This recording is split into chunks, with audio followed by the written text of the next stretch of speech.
Hello everyone, welcome back to my channel.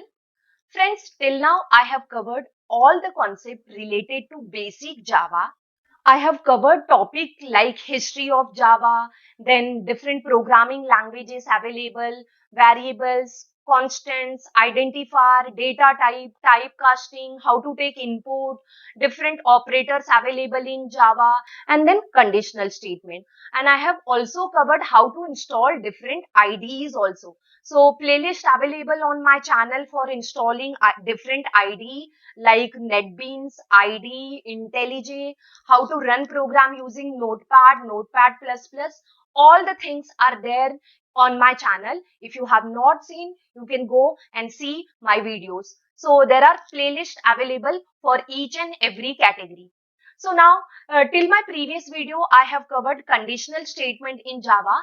Now what I'm going to do, I'm going to start with loops in Java. So there are different loops available. I'm going to cover while loop in Java. So friends, let's begin. Okay, so I have started IntelliJ and I have created one project in that. If you don't know how to create project using IntelliJ, you can certainly watch that video. So now let's begin with the topic loops in Java. So what are loops? Loops are nothing but if you want to perform certain tasks repeatedly, then you can go for loops. Okay, now suppose I want to print number from 1 to 10. So what I have to do? I have to write sout statement 10 times. So let me write that lines. So what I've done over here, I have written sout 10 times. Of course, you can write this line 10 times, no problem in that. But if you write this line 10 times, it is creating what? Redundancy, because 10 times you are writing sout statement. So your lines are increasing as well as it is creating what? Redundancy. In such type of situation, what you can do, you can use what? Loops in Java. So now let's see how I can remove this redundancy problem using loops. So I'm just deleting these lines and I'm starting with the loops. So there are 4 types of loops in Java. So number 1 we have as while loop. Then we have what? Do while loop. Then next we have for loop. And lastly we have what? For each loop. So I'm going to make video for each and every loop. So now today we will be seeing what? While loop. Let me show you syntax for writing while loop.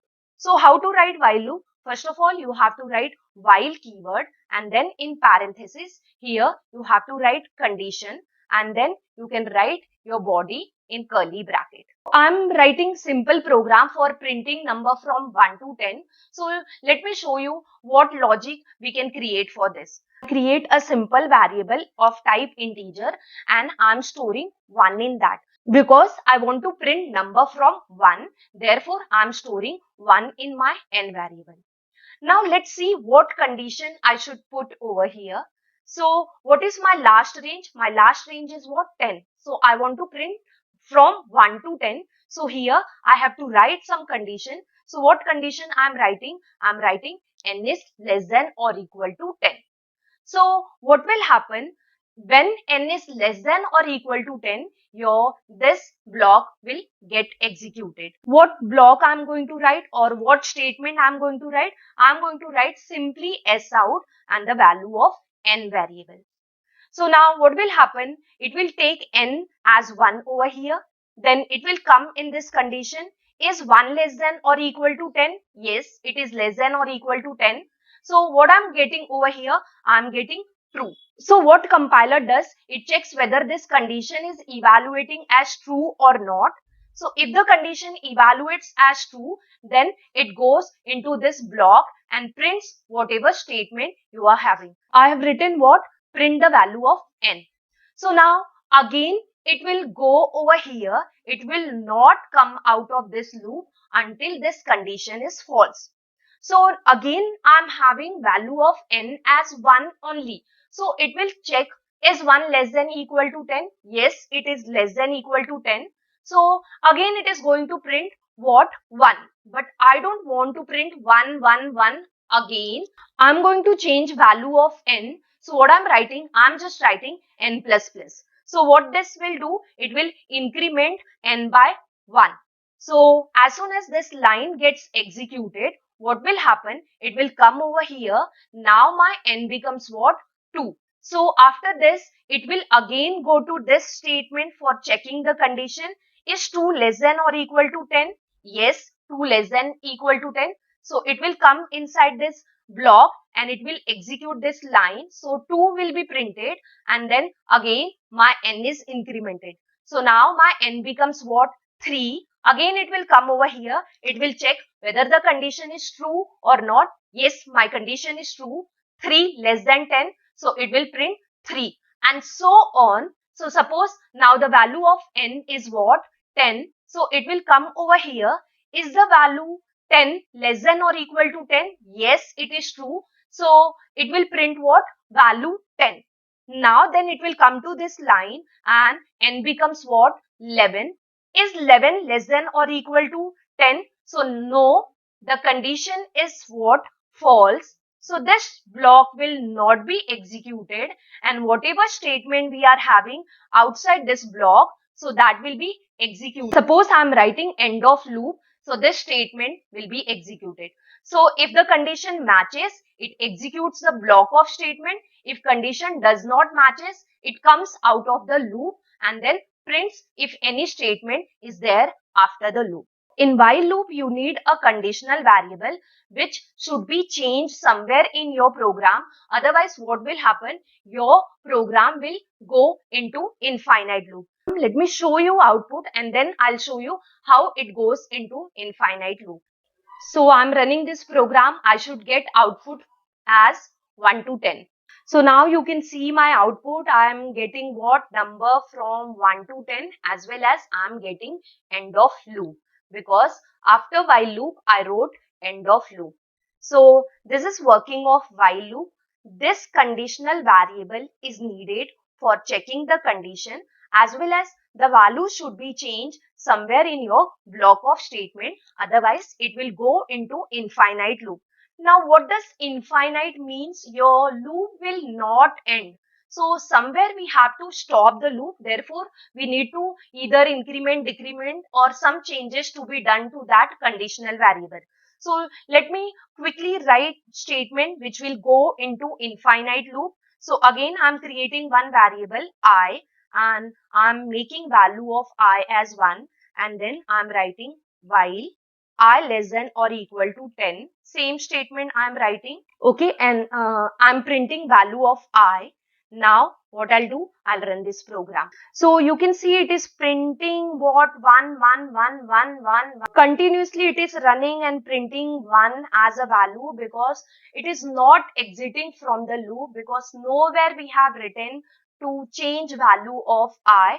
Therefore, it is continuously printing. So this way what will happen, your CPU fan will start and your laptop or system may get heated. So whenever you are writing any of the loop, make sure that you are writing statement which will halt the loop. So now I'm stopping the loop. Okay, so I have stopped the loop. You can see it has printed so many times. So therefore, you need to change value of a conditional variable. So that is called as infinite loop because this condition is always true. Somewhere it should get false to exit out of this loop. So, okay, now what I'm going to do, I'm going to stop this infinite loop by changing value of I. So I'm writing I plus is equal to 2. So what will happen? It will increment I by 2. So this statement is going to do what? It is going to print all my odd numbers starting from 1 to 10. Initially my I variable is having value 1. So what will happen? It will check this condition. It is true. So it will print 1. Then I will be incremented by 2. It becomes what? 3. 3 less than 10. So it is printing what? 3. Then it becomes 5, 7 and so on. So this code is for what? Printing odd numbers between 1 to 10. Now, the loop which I have shown over here, they are called as forward loops because I'm starting from the least value and I'm moving to the maximum value. Similarly, you can write what backwards loop. So you can start from maximum value and you can reach up to what least value. So now let me write lines for backward loop. So again, I'm going to use same funda.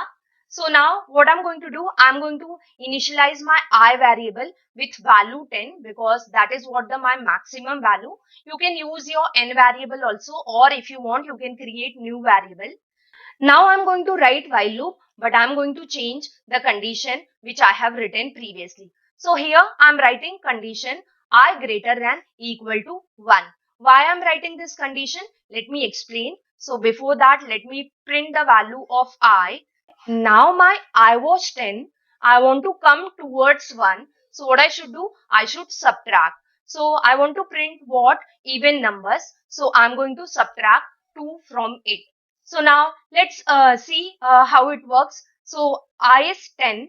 10 greater than 1. Yes, of course. It will print 10. It will come over here. 10 minus 2. I'll get what? 8. 8 greater than 1. 8 will be printed. Then here I'll get 6. 6 greater than 1. 6 will be printed. Then 4. 4 greater than 1. 4 will be printed. 2. 2 greater than 1. 2 will be printed. Now last is what? 2 minus 2, which is 0. So 0 greater than 1. No, it's not greater than 1. So what will happen? It will come out of this loop. So you can see how I'm getting values starting from 10 up to what? 2. So this block of statement is going to print what? Even numbers from 10 to 1. So let me just put S out over here. Similarly, I'll keep this output here also. So it is going to print odd number from 1 to 10. And here also, so I have printed numbers from 1 to 10, numbers, odd number from 1 to 10 and even number from 1 to 10. Okay, I'll run this program to check my output. I'm getting numbers from 1 to 10. Then I'm getting odd numbers from 1 to 10 and I'm getting even number from 1 to 10. So this way you can write any logic using while loop as per your requirement. So if any statement is there which you are writing repeatedly, you can avoid that thing by using while loop. So that completes my today's video. In my next video, I'm going to explain do while loop and the differences between while loop and do while loop with an example. So do watch my next video also. And friends, if you have not subscribed to my channel, please do subscribe it today and share my videos with your friends. And please don't forget to hit on like button. If you have any kind of query, you can put in comment box. I'm going to definitely reply to your queries. And I'm going to make series of example using all this conditional statement, looping statement. So stay connected with me. Thank you for watching my video till end. Bye bye. See you in my next video.